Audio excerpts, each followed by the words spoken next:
15 నిమిషాలు గుడ్డల గురించి, క్లోత్, రోటీ కప్డా మకాన్ అంటే ఆహారం గురించి మళ్ళీ చర్చిస్తాం. మీరు గృహాల గురించి కొంచెం చర్చించాం. కీర్తన అంటే మనం చేసేది జపం, మీరు రోజు జపం చేస్తున్నారు. కీర్తన అంటే కాంగ్రిగేషన్ చాంట్, అందరూ కలిసి పాడేది కీర్తన అంటారు. ప్రత్యేకంగా ఒక్కొక్క యుగానికి ఒక ధర్మం ఉంటుంది. సత్యయుగంలో తపస్సుల ద్వారా భగవంతుడు పొందేవారు, ద్వాపరయుగంలో విగ్రహారాధన ద్వారా, త్రేతాయుగంలో యజ్ఞాల ద్వారా, కలియుగంలో నామ సంకీర్తన ద్వారా. ఏదైతే మీరు ఉదయము, మధ్యాహ్నము, నైట్ ఇప్పుడు కీర్తన చేస్తూ డ్యాన్స్ చేయమని చెప్తున్నాం, అది కీర్తన అనేది అది చైతన్య మహాప్రభు స్వయంగా కృష్ణుడే వచ్చేసి ఈ యొక్క కీర్తన ఉద్యమాన్ని ఆయన ప్రవేశపెట్టారు. అంటే మామూలుగా పబ్బుల్లో, క్లబ్బుల్లో వాళ్ళు తాగేసి ఎగురుతూ ఉంటారు, కానీ అది వేరే. ఇక్కడ భగవంతుని కోసం కీర్తన చేయడంప్పుడు నాట్యం చేయడం భగవంతుని ముందు కూడా ఒక భక్తిలో ఉన్నటువంటి 64 భక్తి అంగాల్లో ఒక కళ, 64 అంగాస్ ఆఫ్ భక్తి ఉంటుంది. 64 అంగాలు భక్తిలో, అందులో నాట్యం చేయడం కూడా భగవంతుని సంతృప్తి పరిచేటువంటిది. సో భగవంతుడి కీర్తన అంటే చాలా ఇష్టం, పాడడం అంటే ఇష్టం, తర్వాత ఆయన ముందు నాట్యం చేయడం ఇష్టం. ప్రత్యేకంగా కంచి వరదరాజ స్వామి, మామూలుగా కంచీపురంలో ఉంటాడు ఆయన వరదరాజ స్వామి. అంటే రోజు ఆయనకు విగ్రహాలు తీసుకొచ్చేవాళ్ళు, అంటే శ్రీమూర్తులు. సో ఆయన ముందు నాట్యం చేస్తే ఆయన అందరికీ నాట్యం చేసిన బహుమతి ఇచ్చేవారు, కీర్తన చేసిన బహుమతి ఇచ్చేవారు. సో కృష్ణుడు చెప్తున్నాడు, విష్ణువు చెప్తున్నాడు, నాహం తిష్టామి వైకుంఠే యోగినా హృదయేశ్వ ఎత్ర గాయంతి మద్భక్త తత్ర తిష్టామి నారద. నేను యోగుల హృదయాల్లో ఉండను, వైకుంఠంలో ఉండను, నా యొక్క భక్తులు ఎక్కడైతే కీర్తన చేస్తారో అక్కడ తిష్ట వేసుకొని కూర్చుంటారని చెప్తున్నాను. సో భగవంతుడు కీర్తన అంటే చాలా ప్రేమ. మీరు కూడా కొంచెం ముందుకు వచ్చేయండి, అంతే వినబడదుగా వాయిస్. ముందుకు వచ్చేయండి, నువ్వు కూడా ముందుకు కూర్చో, అరుగుల పైన కూర్చోవచ్చు, అరుగుల పైన కూర్చోండి, ప్లీజ్. లేదా ఇంకా ముందుకు వచ్చేయండి, ఇంకా మీరు కొంచెం ముందుకు వచ్చేయండి, ముందు జరిపిస్తుంది. ముందుకు వచ్చేయండి, చేప లేకుండా పల్లె కింద ఆవు పేడ పైన కూర్చోవచ్చు. సో అందుకనే ఇక సంకీర్తన ఉద్యమం ఉంటారు దీన్ని. సంకీర్తన చాలా పవర్ఫుల్. ఈ నామాన్ని ఇప్పుడు మీరు చప్పట్లు కొట్టారు కదా, ఈ కీర్తన చేసుకుంటూ భగవంతుని నామం చెప్పుకుంటూ ఈ చప్పట్లు కొడితే ఎన్నో కోట్ల జన్మల పాపాలన్నీ ఎగిరిపోతాయి. ఇప్పుడు అక్కడ పక్షి ఉంది, ఎగిరిపోయింది చూడండి. పక్షి ఉందా లేదనుకోండి ఉదాహరణకు. సో పక్షి రాగానే ఎగిరిపోతుంది. అట్లా మన కొన్ని కోట్ల జన్మల నుంచి ఎన్నో పాపాలు చేస్తుంటాం, అంటే ఈ జన్మలు కూడా చేస్తూ ఉన్నారు ఇంకా. సో చేసిన పాపాలన్నీ చప్పట్లు కొట్టినాం అనుకో, భగవంతుడు అన్నీ ఎగిరిపోతాయి.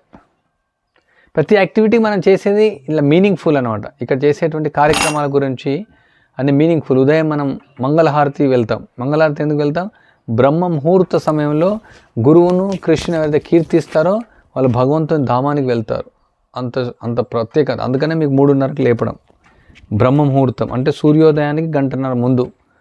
7 గంటలకు కూడా వేయచ్చు కదా మీరు అనొచ్చు, కానీ అది బ్రహ్మ ముహూర్తంలోనే అక్కడ కీర్తించడం, అది ప్రత్యేకత అనమాట. భగవంతునికి ఆరతి చూడడం వల్ల కొన్ని వేల జన్మల పాపాలన్నీ కూడా పోతాయి. భగవంతునికి ఆరతి చూడడం ద్వారా మన ఉదయం పవిత్రం అవుతుంది. భగవంతుని ప్రదక్షిణ చేయడం ద్వారా మనం ఈ చావు పుట్టుక ముసలితనం నుంచి మళ్ళీ ప్రదక్షిణ చేయకుండా అవుతాం. మనం ప్రదక్షిణ చేస్తున్నాం, పుట్టుక చావు పుట్టుక చావు పుట్టుక చావు. సో ఈ ప్రదక్షిణ చేసినామంటే ఈ ప్రదక్షిణ అయిపోతుంది.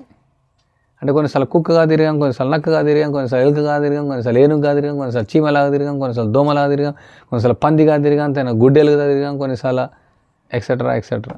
సో భగవంతుని చుట్టూ తిరిగినామంటే అన్నీ పోతాయి అనమాట. సో అదేవిధంగా ప్రతిదీ కూడా ఏదైతే ఇక్కడ కార్యక్రమం ఉందో అంతా కూడా శాస్త్రయుక్తంగా, శాస్త్రంలో ఉన్నటువంటి విధుల ప్రకారం చేయబడతాయి. సో ఈ కీర్తనలో డ్యాన్స్ చేయడం కదా మన ఏదో కన్కాక్షన్ కాదు, అది చైతన్య మహాప్రభు స్వయంగా నాట్యం చేశాడు. ఆయన నాట్యం చేస్తుంటే ఆయన ఎంత హైట్ ఎగిరేవాడంటే 10 అడుగులు 15 అడుగులు పైన ఎగిరేవాడు, అంత హైట్ ఎగిరేవాడు. గాల్లో తేలేవాడు ఆయన. కొన్నిసార్లు ఆయన ఎగిరి కింద పడితే ఆయన యొక్క చేతులు కాళ్ళు చాలా దెబ్బలు తగులుతూ ఉండేవి. అంటే తన్మయత్వంతో నృత్యం చేసేవాడు ఆయన. రోమాంచితం అయిపోతుండేది, గొంతు గద్గదం అయిపోయేది. ఆయన యొక్క శరీర అవయవాలు ఆయన శరీరం నుంచి వేరే అయిపోతుండేది, మళ్ళీ కలిసిపోతుండేది. చిన్నగా అయ్యేవాడు, పెద్దగా. అంటే నృత్యం అనేది తన్మయత్వం అనమాట. భగవంతుని నామాన్ని కీర్తించేటప్పుడు తన్మయత్వంగా నృత్యం చేయడం. సో మీరు అందుకనే రోజు నృత్యం చేయాలి. మేము చేయమని చెప్పడం కాదు, మీరు నిలబడకూడదు అనమాట. భగవంతుని ముందు నాట్యం చేయడం అది తపస్సులు, యజ్ఞాలు, యాగాదులు, హోమాల కంటే కూడా గొప్పదనమాట. మీకు ఆశ్చర్యం ఉండొచ్చు, అదే తపస్సులు, హోమాల కంటే ఊరికే ఎగరడం ఏమొస్తుంది అంటే ఈ సంకీర్తన ఉద్యమం కలియుగంలో ప్రత్యేకత. భగవంతుడు నాట్యం ద్వారా, కీర్తన ద్వారా సంతృప్తి అవుతాడు. మీరు డ్యాన్స్ చేస్తే ఎలా అనిపిస్తుంది? ఆనందంగా అనిపిస్తుందా లేదా? ఆనందం ఎందుకు అనిపిస్తుంది? భగవంతుడు ఆనందపడుతున్నాడు, అందువల్ల మనకు ఆనందం వస్తుంది. సో దానివల్ల శరీర భావన అంతా కూడా పోతుంది, శరీర భావన నుంచి బయటకు వచ్చేస్తాం. మనంతా కూడా శరీర భావనలో ఉన్నాం. ఇది డ్రెస్, మీకు రోజు సాయంత్రం క్లాసులు అవుతున్నాయి కదా, ఇదంతా డ్రెస్, ఆ డ్రెస్ భావనలోనే మనం ఉన్నాం. ఈ డ్రెస్ భావన అంతా పోతుంది. ఏమి అంత మోమాట పడడం, మనం డాక్టర్ కాదు, మనం ఇంజనీర్ కాదు, మనం ధనవంతులం కాదు, మనం పేదవాళ్ళం కాదు, చిన్నపిల్లలం కాదు, పెద్దవాళ్ళం కాదు, మనం అంతా ఈ శరీరం అంతా డ్రెస్ అనమాట. సో ఈ విధంగా భగవంతుడి ముందు నాట్యం చేయాలి, చేయలెత్తి చేయాలి, చేయలెత్తి. ఎందుకంటే ద్రౌపది కృష్ణుని ప్రార్థించింది, గజేంద్రుడు ప్రార్థించాడు, ధ్రువుడు ప్రార్థించాడు, ప్రహ్లాదుడు ప్రార్థించాడు, పూర్తిగా శరణాగతి పొందారు. లేకుంటే మళ్ళీ ఈ జన్మలో ఈ విధంగా సమయాన్ని వృధా చేసుకుంటాం ఇలా ఆటపాటల్లో. ప్రహ్లాదుడు ఆ యొక్క రాక్షసు పిల్లలకు చెప్తున్నాడు, ఆటపాటల్లో వృధా చేసుకుంటే ఏమవుతుంది, నీ జీవితం అంతా వృధా అయిపోతుంది.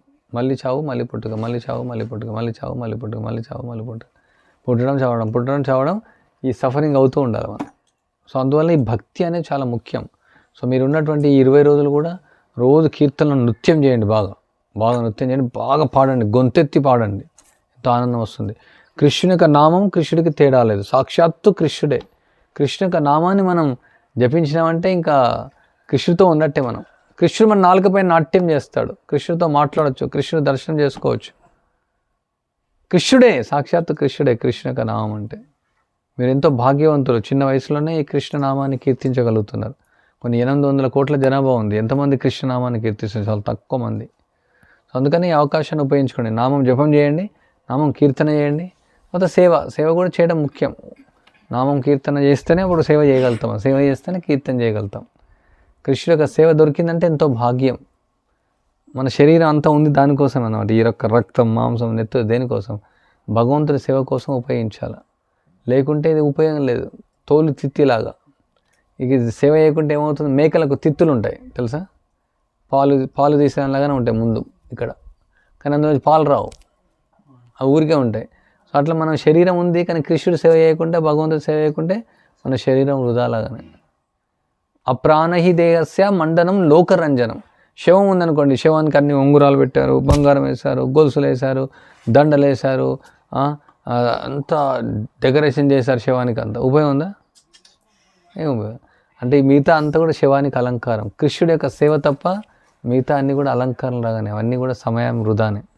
సో అందుకని ఈ 20 రోజులు ఎంత వీలైతే అంత సేవ చేయడం, నామాన్ని కీర్తన చేయడం, నామాన్ని జపం చేయడం, ఎంత వీలైతే అంత వినడం, చాలా సీరియస్గా ఉపయోగించుకోండి. అవ్యర్థ కాలత్వం, ఒక నిమిషం కూడా వృధా చేయకండి. చిన్న వయసులో 5 సంవత్సరాల వయసు నుంచే ఈ యొక్క భక్తిని ఆరంభించాలి. ఆల్రెడీ ఎంతో సమయం మనం వృధా చేసుకున్నాం. ఇక్కడ నుంచి ఒక నిమిషం కూడా వృధా చేయకుండా, అనవసరమైన మాటలు మాట్లాడకుండా, అనవసరమైన ప్రజలు చేయకుండా, ఒక్కొక్క నిమిషం కూడా భగవంతుడి సేవలో ఉపయోగించుకోవాలి. నామమైన జపం చేయాలా, కృష్ణుని యొక్క పుస్తకాలను చదవాలా, కృష్ణుని యొక్క సేవనైనా చేయాలా, లేదా కృష్ణ ప్రసాదం అయినా తినాలా, కృష్ణుడి కోసం నాట్యమైనా చేయాలా. రోజంతా 24 గంటలు మీరు కాన్షియస్నెస్లో ఉంటేనే ఈ యొక్క శిబిరం సక్సెస్ అవుతుంది. ఈ కాన్షియస్నెస్లో ఉండాలి, అనవసరమైనటువంటి యొక్క సమయాన్ని వృధా చేయకూడదు. సరే, ఈరోజు నుంచి నేను చూస్తాను ఎంతమంది ఎంత డ్యాన్స్ చేస్తారు, నాట్యం చేయాలా, 5 ఎగరాల, కనీసం 5 అడుగులనే ఎగరాలి. 5 feet అంటే ఇలా. హరే కృష్ణ.